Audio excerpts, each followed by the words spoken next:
It's finally happening. We've got a Datsun 240Z on the channel. For the OG followers, you guys probably remember way back when I used to have a 77 280Z that was supposed to be my first project Datsun. And things just didn't work out. It was too rotted out, and then we moved back from California all the way back to the Carolinas, and I had to get rid of it. But my buddy picked up this 72 240Z. It's been a couple of years since he's had it. It actually sat at a body shop for over a year, and he had another shop that was going to do all kinds of swaps and everything into it. So they started working on it, and then they abandoned it. They sold all of the parts. So my buddy hit me up, and he's like, hey, can we do something with this? I know you wanted to build a Datsun at some point, so I've got one for you. It just came from the body shop, even though it sat there for a year. It's a little rough around some of the things, but the body itself is pretty good, not too much rust. Let's take a look at it, and let's see what the plans that we have for this Datsun. Let's start by seeing what's actually under the hood. So like I said, this car had been sitting at a body shop for over a year, and it was supposed to be in conjunction with a repair shop that was going to do a swap into here. So as you can see, it's a blank slate. Matter of fact, it's a little too blank because we're missing a lot of things. Now this is going to be the challenge of this build, is to figure out what we're missing. I'm not a big fan of taking on other people's projects because you just don't know exactly what was removed, you know, what bolts are missing, what's cross-threaded, all of that. Just takes a lot longer. But with that being said, since it did come from the body shop repainted everything. Fingers crossed they fixed any of the rusty areas, which for the most part it looks like it. I mean, they covered up, I guess, some of the things. There's some tape on some things and there's still overspray everywhere. But good thing for us, we're going to be doing a VQ35HR swap into this. So the VQ35HR, which I'll show you here in a little bit, came out of a 2008 Infiniti G35S. It's going to be paired with a 6-speed manual. So obviously this is a 72 240Z. It came with a manual transmission, just not a 6-speed. And as you can see, we have no drivetrain. So we're going to be doing all of that. Let's keep looking through here, see what else we're missing. We're definitely missing the windshield wiper arms. Hopefully there's some stuff inside. Hopefully we can find some of that. The windshield, at least most of the glass is there. The windshield itself looks pretty good. No chips, no cracks. This was sitting at the body shop for over a year after it was painted. So obviously it's dusty. It's got, looks like some bird poop or something on it. Hopefully that didn't damage the paint too much. But as you can see with the new glass, it's also got new seals. I'm pretty sure these are the seals that actually have a metal insert that goes on the rubber. We're missing that. I actually like it without that metal insert. Our E30 build has the same thing where they have the metal insert. I guess that was just a thing to do in the 70s and 80s, but it looks much better without it. So we'll see what we can do for that. The best part about a Z car, especially the Datsun 240, 260, 280, that I love the most is the side mirrors. They're usually, you know, the ones that I like are usually on the fender, but like I said, this is a buddy's car. This one already has a mirror on this side. There's no mirror on the passenger side, and there are actually no provisions for the passenger side mirror either. We'll have to figure that out. And then we're actually missing the whole driver's door glass. There's no driver's door glass here. It looks like we're also missing a lot of the rubber stripping that goes around the door. For the door glass itself, there should be channels that go in the door. It seems like this door does not belong to this car, and that's why they had it all disassembled so they can paint it. The inside of the door was painted on this side. The passenger side, the door panel and all that's still there, so they didn't remove that. Now moving on, for the most part, the body is very, very straight. Obviously, the body shop repainted the whole car. I'm assuming they fixed some dents. I have no before pictures, so I'm not sure how it used to look. I'll see if my buddy has a few that he can send me. But they've also put in the quarter glass. It seems like all of the trim around the quarter glass has been already restored of some sort. The rubber doesn't look too bad either. Now we're at the back of the car. Even the bumpers and the taillights, they look like they did some kind of polishing or at least some sort, or they might have been replaced. We're missing the antenna that goes right here, but there's still a hole there. I wish the body shop would have just deleted that when they, you know, actually painted the car, but we'll see what we have there. We've got the rear hatch. Once again, we've got the rubber. The rubber looks really good on the glass, but it looks like it should have that metal insert and it's not there. Oh, that seems a little sketchy. That strut is obviously not holding. We'll see what happens with that. Now inside we do have a lot of things. We've got some trim in here. We've got some clips. There's the door panel. I see the glass as well for the driver's side. And it is just dusty and crusty, but we'll get to that. We've got the rubber seal for the window, but we don't have the rubber seal that goes on here. So hopefully that's in the car. We'll get to that here in a little bit as well. I hope we have keys. I didn't even check if we have keys for the car. Now I am noticing a few things that I'm a little nitpicky about. The gas cap has some issues on the paint. It seems like it was taped and then some of it's coming off. Not sure about that. And obviously there's gonna be some corrosion. I mean, this car is almost, what, 53 years old at this point. It's got some rust on here. No gas cap, but I guess we got some paper. Oh, there's still gas in there. Oh, that's strong. Smells a little funky, but we'll see what we gotta do with that. This side, a lot of this stuff is complete. The trim is complete, all the glass is in there. Oh, there's no rubber seal still. Yep, we're missing all of the weather stripping. And this door panel obviously seen better days. So we'll see what we're gonna do about that. There's the glass for the driver's side, but we're missing all of the channels that the glass sits in. Somebody, obviously they put an upgraded radio in here. The dash is not cracked at all. It's got the Datsun 240z. I'm mistaken, I don't remember exactly which years, but they used to have a Z logo right here on the quarter. I'm not sure which years that was, but those look pretty cool. Even then, still looks fine. We're also missing the weather stripping on the inside for the quarter windows. Well, this door handle doesn't work. How are we gonna open this door? There we go. All right. So sitting in here, ooh, look, we've got the actual plate.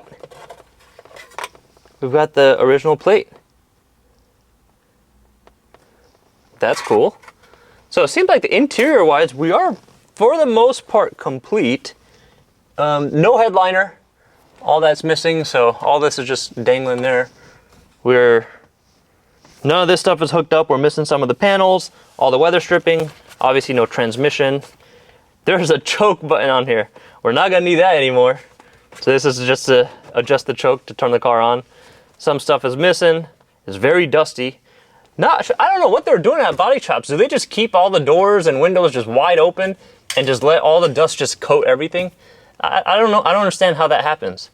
Now, with that being said though, the gauges, I mean, this is just, this is what I like. I mean, this is really cool. I hope we're able to retain some of these gauges. It does have the fan in here. I don't think it had AC in here, but hopefully we're able to get that in here now.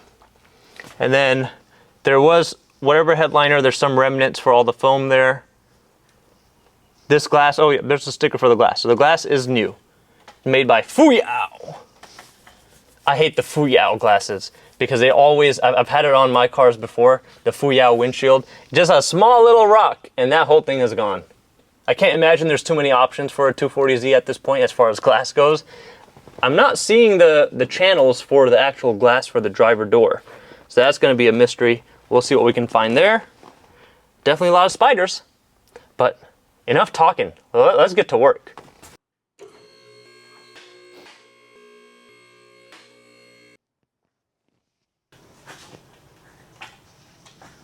All right, so we're underneath the car now. Now this is where we usually see all of the major rust. For the most part, I mean, they did paint the whole engine bay, so we've got paint all over this. The frame rails don't look too dented in. Usually these get pretty beat up from jack stands, just floor jacks in general, along with the pinch welds. As you can see right now, I've got the lift arms under the compression rod areas, and that's the better spot really because it's a little bit more reinforced. But there are new frame rails that you can put on. I think Bad Dog makes them. I don't think we're really gonna need it. Overall, I mean, there's a little bit of rust in some of these drain holes, it seems like. It's a little crunchy. But for the most part, it's still got all the factory undercoating on it. So we're gonna clean all this stuff up. It's got the brake lines ran, the fuel lines still ran. I mean, these frame rails don't look too dented up. The floorboards, they also look pretty good. Usually you'll see a bunch of holes right here. That doesn't seem to be the case. There is some surface rust where the frame rails actually hit on the unibody. There's some kind of oil leaking from right here, just all around here. It's probably from whatever transmission used to be in here. So we're gonna clean all this stuff out, but we don't have anything that we really need to remove besides the subframes and the rear end. Now the rear end, this is a little crusty as well, but we're getting rid of all of this. We're gonna be using parts from Apex Engineered. they've got a full front and rear subframe kit. It's going to support the swap really well. We're going to put a whole different diff in here. There's going to be some customization that is going to be required, and we're doing coilovers all around as well. So these wheels, they're all going to be gone. It's going to be a 5-lug conversion all around.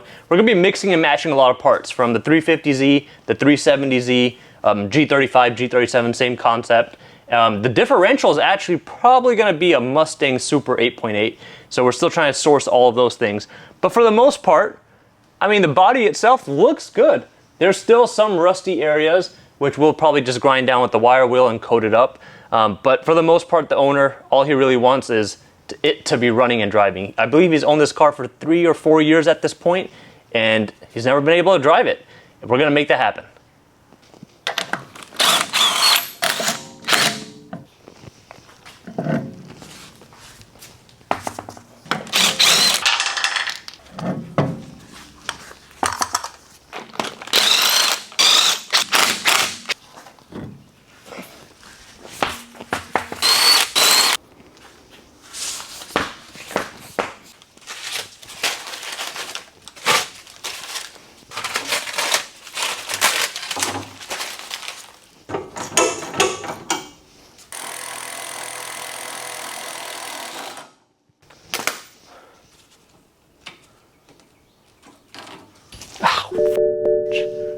Not used to having the lift arms that close.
With the front subframe out of the way, we're going to drop this whole rear subframe. We're going to do the same thing, just let it hang with the shock and then bring the whole thing down. But right here it's going to be a little bit different because we've got a little bit more weight. We've got the diff there, and this is pretty crusty, so let's see how it goes. So I already started loosening, and I wire brushed some of these things, put some PB Blaster on it to get it ready. And I could just cut these. Well, one of them just broke off.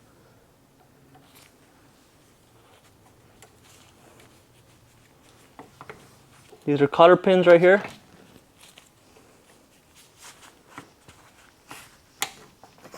Well,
it's going.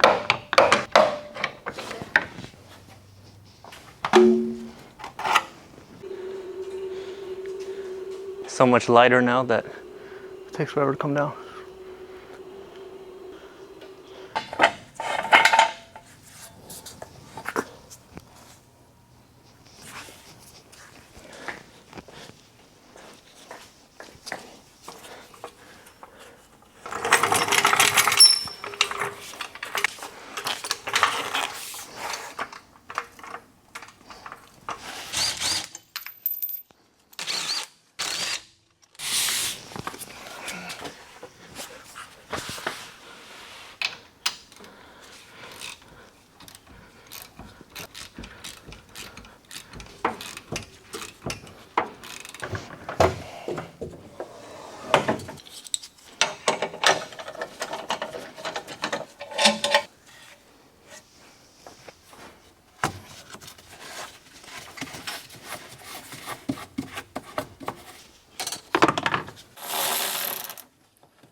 So I know there's some gas in here. I don't know how much, but I want to go ahead and empty it out because we're going to drop this whole gas tank as well. And right now it's much easier. Oh, there's the water in there. Oh, that's a decent amount of water. It's like half water, half gas. Smells good. Any of you guys were one of those kids that like to smell gas? I used to love smelling gas. I remember when I'd be filling the lawnmower, purposely just... That's probably why my nose got so big. All them gas fumes just inflated it, you know what I'm saying? That's probably why I have sinus problems. I probably cinched my sinuses. It does smell good. It is filled. We're probably at like, well, maybe not filled. It's probably at a gallon. Gallon so far. So here's the deal. While this is draining, it's actually making me want to pee because it sounds just like, you know, the stream, like. We're just gonna let this gas finish draining out before we take the gas tank down. But that's it for this video. We've already got all of the Apex engineered subframes, front, rear, coilovers, sway bars, all that stuff's already been ordered. So that should be here any moment now. Once that's here, we're gonna start test fitting everything. In the meantime, I do need to get the VQ35 engine bulletproofed and ready to go in as well. So I'm gonna continue working on that. I hope you guys are staying tuned for this project. Like, subscribe, comment down below if there's anything that you recommend that we should be doing while we have all this stuff off. I'm familiar with the Datsun 240z chassis, the S30 chassis, but I'm not super in tune with all the stuff that's available. So feel free to leave a comment down below if there's any suggestions, and I'll see you guys in the next video. Good soup.